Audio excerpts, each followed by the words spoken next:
첫 코너는 한 주간 시청자들이 관심을 가졌던 MBC 관련 이슈들을 뽑아서 확인해보는 시청자 픽 시간입니다. 관련 키워드 먼저 살펴볼까요? 네, 이번 주도 정말 다채로운 키워드들이 등장을 했는데요. 먼저 비하인드부터 살펴보겠습니다. 이건 어떤 프로그램과 관련돼 있죠? 네, 비하인드는 12일 방송된 VR 휴먼 다큐멘터리 너를 만났다 못다한 사랑 이야기와 관련된 키워드입니다. 네. 이번 편에는 지난 2월에 방송되어서 굉장히 뜨거운 그 화제를 불러일으켰던 너를 만났다의 비하인드 스토리를 담고 있는데요. 4년 전에 세상을 떠난 나연이를 VR 기술로 구현해내기까지의 제작기와 또 방송 이후 가족들의 일상의 변화를 다시 한번 보여줘서 큰 감동을 선사해 주었습니다.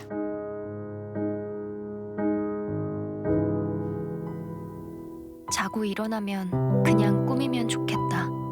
너랑 나랑 막 웃던 그때로 돌아가면 좋겠다. 제발. 혈액암일 수도 있다는 소리를 듣게 될 줄이야. 나연이랑 그렇게 아팠던 병원에서 기록들을 올리면 나중에 나연이가 다 낫고 건강해졌을 때 엄마가 이렇게 고생했노라. 그래서 너가 이런 고생 끝에 건강해졌구나 이런 얘기를 하고 싶어서 올렸던 건데 이렇게 딱 되고 남은 건 그거밖에 없으니까 참.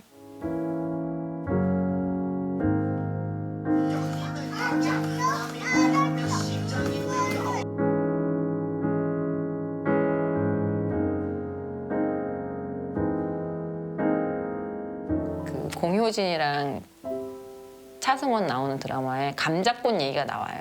나연이 건강하게 감자꽃을 피우자고 맨날 그런 식으로 얘기하면서 나중에 알았는데 감자꽃은 피우면 안 되는 꽃이라고 그러더라고요. 감자가 열매를 맺으려면 감자꽃이 있으면 안 된다고. 하여튼 엄마가 너무 잘 뭘 몰라요. 나연 언니가 엄마한테 감자꽃을 선물했어요. 엄마 잘못이 아니라고. 감자꽃이 활짝 피었다고요.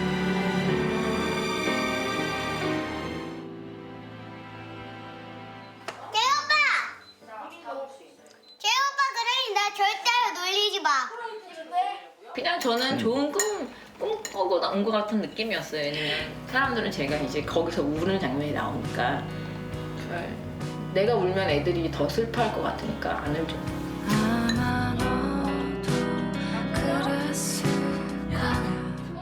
네, 온라인에 공개된 너를 만났다 본 방송의 하이라이트 영상이 무려 조회수 1,800만 이상을 기록했을 정도로 정말 뜨거운 화제를 몰고 왔었죠. 후속 방송 역시 많은 분들이 관심을 가졌을 듯한데 어떤가요? 네, 우선 댓글을 한번 좀 네. 살펴보고 싶은데요. 딸을 가진 아빠로서 안타깝고 나연이 엄마의 마음도 이해되어서 본방송 때보다 더 울었네요. 메이킹 과정을 보는데 기술이 너무 대단하다고 생각됩니다. VR 기술을 정말 혁신적으로 잘 쓴 듯합니다. 방송 이후 가족들 어떻게 지내는지 궁금했는데 그 궁금함을 다 풀어준 후속 방송이라서 참 좋았습니다. 이렇듯 방송 후에도 나연이 가족이 어떻게 지내고 있는지 궁금한 분들이 많았던 만큼 후속편에 대한 시청자들의 그 반응도 굉장히 뜨거웠습니다. 네, 이번 후속편에서는 너를 만났다 본편에서 다 풀지 못했던 이야기들을 확인할 수 있었는데요. 이번 방송 위원들은 어떻게 보셨어요? VR의 다양한 가능성을 이제 볼 수 있었던 시간이어서 좀 좋았는데요. 휴먼 다큐 프로그램에도 적용이 충분히 될 수 있겠다라는 걸 알 수 있었던 점이 좀 신선했고요. 어떤 인간의 감정을 위로하거나 재현하는데 이 디지털 기술이 정말 적극적으로 활용될 수 있는 걸 보여주었다라고 생각이 듭니다. 보통 이런 가상현실 기술에 대해서 약간 우려하는 점이 많잖아요. 네. 뭐 인간 소외라던가 아니면 기계 자체의 어떤 현실 삶과 괴리되어서 가둔다는 어떤 우려가 많은데 그것보다는 어떤 사랑하는 사람을 갑자기 잃었을 때 어떤 상실감을 이게 채워줄 수도 있고 또 남겨진 사람한테 좋은 기억을 줄 수 있는데도 이 기술이 활용될 수 있다는 점을 보여준 건 굉장히 긍정적이라고 저는 봤습니다. 오늘 말씀하신 부분이 1편에서는 굉장히 그 컨셉이 확실하게 드러났었는데 2편은 조금은 좀 다소 평범한 휴먼 다큐로 가지 않았나라는 생각이 듭니다. 그 나연이 동생의 시점으로 시작해서 내레이션으로 시작해서 엄마의 블로그 일기로 넘어갔다가 다시 또 나연이의 그 나레이션으로 넘어오는 그런 구성들이 조금은 산만해서 어디 초점을 맞춰야 될지 모르겠었던 그런 부분들이 있었기 때문에 그런 생각을 했었고요. 하지만 그럼에도 불구하고 이 가족에게 애정을 갖고 또 염려하고 안부가 궁금한 그런 시청자들에게는 그 아픔을 딛고 나연이 가족 모두가 건강하고 또 즐겁게 밝게 있게 살아가려고 하는 그런 모습이 보여서 좋은 점도 있었습니다. 네. 시청자들이 아마 이 편에서 원했던 거는 이 가족들이 방송 이후에 어떻게 살고 있는지 요 점을 좀 더 많이 보고 싶지 않았을까 그렇죠. 싶어요. 그래서 나연이를 그렇게라도 만난 것이 뭔가 가족들에게는 도움이 됐는지 아니면 차라리 이렇게 묻어두었던 상처에 또 하나의 상처를 얹은 것은 아닌지 뭐 특히 나연이 엄마 같은 경우에는 이제 방송이 나간 이후에 시청자들의 뜨거운 반응 속에서 잠시 이 블로그도 문을 닫았었어요. 그래서 나연이 엄마는 어떻게 계신지 뭐 이런 것들이 계속 궁금했는데 실제 방송 안에서 보면은 그 방송 이후 가족들의 삶에 대한 시간은 굉장히 적었어요. 그래서 좀 아쉽기도 하고 뭔가 에필로그에 뭐가 더 있을까 해서 채널을 돌리지도 못하겠더라고요. 근데 다 보고 나서는 아, 내 생각이 좀 잘못됐구나 싶었던 어떤 한 지점이 있었는데 우리가 이 가족들의 방송 이후의 삶을 뭘 그렇게 많이 보고 싶을까? 그저 나연이 엄마가 우리는 여전히 편안하게 잘 살고 있습니다. 그 말 한마디면 족하지 않았을까? 그런 생각이 들었고요. 그래서 이 너를 만났다라고 하는 이 프로그램이 나연이 가족들에게는 나연이에 대한 그리움의 기록이고 또 나연이를 가슴에 묻어야 하는 엄마 입장에선 뜨거운 모정의 노래이기도 했고 또 이렇게 사랑하는 사람들을 먼저 떠나보낸 사람들에게는 어떻게 그리운 사람들을 추억해야 되는지 그런 것들을 그냥 폭넓게 생각해보는 시간으로서도 아주 충분한 그런 프로그램이 아니었나 그런 생각이 들었습니다. 네. VR 기술의 긍정적인 활용을 보여준 너를 만났다였습니다. 앞으로도 MBC에서 다양한 분야와 협업한 새로운 기획의 다큐멘터리를 자주 만나볼 수 있길 바라겠습니다. 네, 다음 키워드 살펴볼까요? 성장세. 이건 어떤 프로그램과 연관된 키워드인가요? 네, 최근 시청률 성장세를 보이고 있는 스트레이트 관련 키워드입니다. 저번 달 17일 방송된 나경원 의원 아들의 황금 스펙 3탄과 지난 2일 방송된 이만희 씨와 신천지, 돌아온 사법농단 편의 시청률이 각각 6.1%, 7%를 기록한 데 이어 9일 방송된 검찰총장 장모님의 수상한 소송편은 프로그램 자체 최고 시청률인 8%를 기록하며 화제를 모았습니다. 네, 스트레이트는 최근 사회 화두로 떠오른 이슈들을 발빠르게 취재하면서 3주 연속 최고 시청률을 경신했습니다.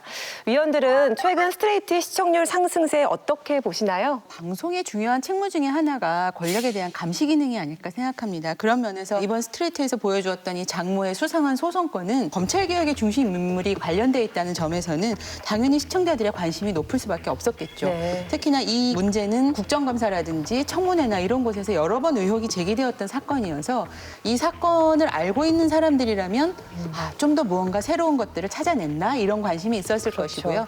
또 만일 몰랐다라면 이거는 또 무슨 사건이야 이런 어떤 그 새로운 사건을 접하는 그런 것들이 있었기 때문에 시청자들은 아마 채널을 돌리지 않고 있었던 것 같고요. 지속적으로 어떤 문제에 대해서 끊임없이 파헤쳐 들어가서 좀 그것들을 방송이 해결해 줄 수 있는 하나의 중요한 역할을 한다면 스트레이트가 이 방송의 어떤 중요한 기능을 잘 실천하는 프로그램으로 자리매김할 수 있다고 생각을 합니다. 네.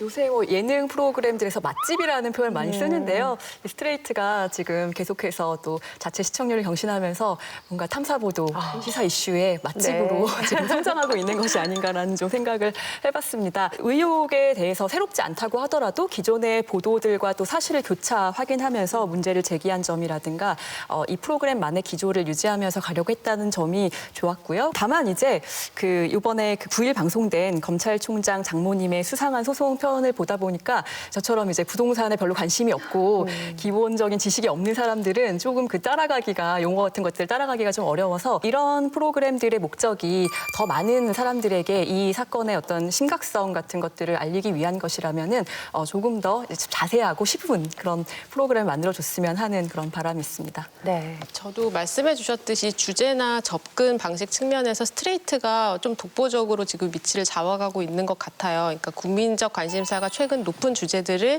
연일 그 픽하고 있고 또 접근 방식에 있어서도 최근에 정치 경제 영역에서 이렇게 탐사 보도를 심층적으로 하는 걸 사실 은근히 찾아볼 수가 없어요. 그렇죠. 그런 점에서 이제 좀 반가운 어떤 시도이자 접근 방식이라고 생각이 드는데요. 근데 한 가지 아쉬운 점은 2일에 방송됐던 코로나 관련 보도는 사실 다양한 측면을 심층적으로 다뤄야 하는데 신천지 관련 꼭지만 다룬 거는 너무 흥미 위주나 어떤 시청률을 좀 노린 것이 아닌가 생각이 들어서 좀 다소 아쉬운 면도 있습니다. 네.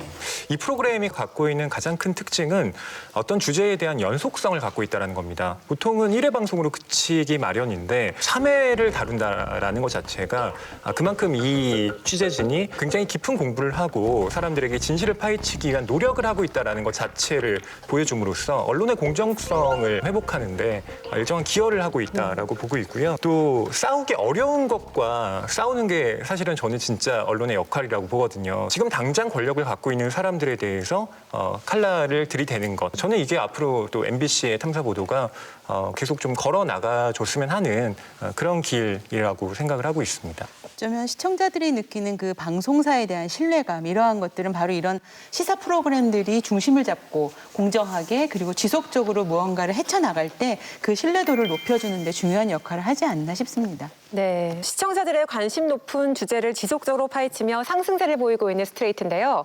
사회적 이슈를 성역 없이 추적하는 스트레이트의 좋은 보도 앞으로도 기대하겠습니다. 네, 다음 키워드 확인해 볼게요. 인생작. 이번 키워드는 어느 위원이 준비하셨죠? 출발 비디오 여행 관련 키워드입니다. 지난 8일에 숨어보는 명작, 이른바 순보명 코너에 배우 박신혜 씨가 출연해서 화제가 됐는데요. 이 자신의 새 작품을 알리는 동시에 인생작으로 결혼 이야기를 꼽으면서 이 관객의 입장으로서 영화를 소개했던 방송이었습니다. 저의 숨어보는 명작은 결혼 이야기입니다. 두 사람은 꽤 괜찮은 결혼 생활을 유지해온 배우와 연출가 부부다. 하지만 I can tell you want to give me a note. You're not going to be able to sleep until you tell me. I thought your posture at the top of scene 7 is still too dignified. Okay. 무대 밖 니콜의 삶은 참 많이 쓸쓸했다. Can you tell me a little more about what's going on? 그때부터 터져나오는 그녀의 진짜 속마음. 이 장면을 굉장히 좋아해요. 본인의 이야기를 처음 어떻게 보면 털어놓는 장면이거든요. I just went along with him in his life because it felt so good to feel myself alive. I realized I didn't ever really come alive for myself. I was just feeding his aliveness. 저는 오히려 정말 그 두 사람이 서로 사랑했고 열정적이었기 때문에 서로를 빛내줬던 건데 왜 그걸 우리는 정작 그 상황에 있으면 알지 못할까? 무엇이 진심이고 무엇이 실언인 건지 10년을 넘게 부부로 살며 서로를 잘 안다고 생각했지만 이젠 아무것도 모르겠다. 저에게 결혼 이야기는 서로 상대방의 언어를 알게 되는 영화인 것 같아요. 내가 누군가를 사랑할 때 사랑해서 포기했는데 결국 헤어질 때도 포기해야 되는 그 상황이 정말 아이러니하더라고요. 한 명의 여자로서 굉장히 현실적인 조언을 얻었던 영화예요. 네, 배우 박신혜 씨의 감상평이 더해져서 영화 결혼 이야기가 더욱 매력적으로 다가왔습니다. 방송 이후에 시청자들의 반응은 어땠나요? 네, 결혼 이야기 나도 너무 좋아하는 영화인데 저만의 순보명이 아니었군요. 또 신혜님 마지막에 영화 한 줄 정리 진짜 잘한 듯 영화를 관통하는 말인 것 같아요. 영화 포인트 짚어주는 부분들 보고 영화 본편이 궁금해짐. 이번 주말에 볼 영화 리스트에 넣어놔야지라고 하면서 이 박신혜 씨의 영화 취향에 공감된다는 반응, 또 영화 결혼 이야기를 궁금해하는 댓글들 확인해 볼 수 있었습니다. 네, 저도 아직 이 영화 보지 못했는데 꼭 보고 싶다는 생각이 들더라고요. 위원들은 이번 출발 비디오 여행의 순보명 코너 어떻게 보셨어요? 유튜브나 이런 뉴미디어들이 탄생을 하면서 사실 영화 같은 경우는 공중파가 따라가기가 어렵습니다. 그렇죠. 금방금방 올리니까요. 네. 그렇다면 과연 공중파가 영화 소개 프로그램에서 지향해야 할 바가 뭔가를 좀 생각해 봤을 때 그건 영화를 표면적으로 소비하는 것이 아니라 심층적으로 영화를 향유할 수 있게 해주는 것인데 저는 이 순보명도 그런 고민의 결과로 탄생한 코너라는 생각이 드는데요. 두 가지의 특징을 결합했습니다. 하나는 좋은 영화를 추천한다. 또 한 가지는 스타들의 심층 인터뷰를 한다. 그걸 따로 하는 것이 아니라 한꺼번에 조합하자라는 의도였던 것 같은데 박신혜 씨와 결혼 이야기가 굉장히 시너지가 좋은 결합이었다라고 생각을 하고 있습니다. 말씀해 주신 것처럼 그 박신혜 씨가 배우이기 전에 한 명의 어떤 인간이자 어떤 여성으로서 이 영화를 정말 좋아하는 게 약간 이 순보명 코너에서 보였던 것 같아요. 그러니까 이른바 찐팬이 그 자기 친구한테 설명하는 것처럼 보는 것이 이 재미 포인트라고 할 수 있었는데 박신혜 씨의 굉장히 솔직한 뭐 표정이나 아니면 인생 가치관도 같이 사실 알 수 있었던 점이 좀 재미있었어요. 그리고 자신의 인생에서 뭐 어떤 의미를 두고 이 영화에서 나는 되게 중요한 포인트로 삼는다 이런 걸 굉장히 좀 솔직하게 얘기했다라는 점이 저는 좀 흥미로웠고 좀 기억에 남습니다. 저는 이 순보면 코너를 이제 좀 쭉 보다 보면 항상 이게 사실의 본질은 신작 영화 홍보 코너잖아요. 그 배우들의 신작 영화를 어떻게 다르게 좀 포장을 해서 이렇게 홍보하는 거가 아닌가 그런 생각이 들어서 영화 이야기나 영화 취향들이 좀 겉돌 때가 있었는데 이번에는 이 신작 영화에 대한 소개를 아주 짧고 간결하게 하면서 이 뒷부분에 대해서 이렇게 중심을 잡아가니까 오히려 신작 영화에서 스릴러를 한다는데 어떤 모습으로 변신할까 이런 궁금증을 오히려 자연스럽게 유발해주지 않나 싶더라고요. 네. 저는 공희정 의원님과 좀 반대되는 생각을 했었는데요. 네. 지금 이 코너에 출연하는 그런 배우들이 이제 개봉할 신작 소개까지도 같이 이제 하는 것까지는 어쩔 수 없는 부분이라고 생각을 하지만 그것과 이제 그 순보명에서 소개하는 작품의 어떤 결이 너무나 다를 때는 좀 두 편의 영화를 따로 소개하는 두 개의 코너가 된 것 같은 느낌이 있었는데 사실 이번에 콜과 결혼 이야기도 굉장히 결이 다른 작품이기도 하고 해서 이 부분에 대해서는 아마 제작진들이 계속해서 좀 고민을 어떻게 이걸 융화시킬 것인지를 해보셔야 될 것 같습니다. 네, 앞으로도 순보명 코너에서 숨겨진 명작들을 더욱 친근하게 소개해주길 기대하겠습니다.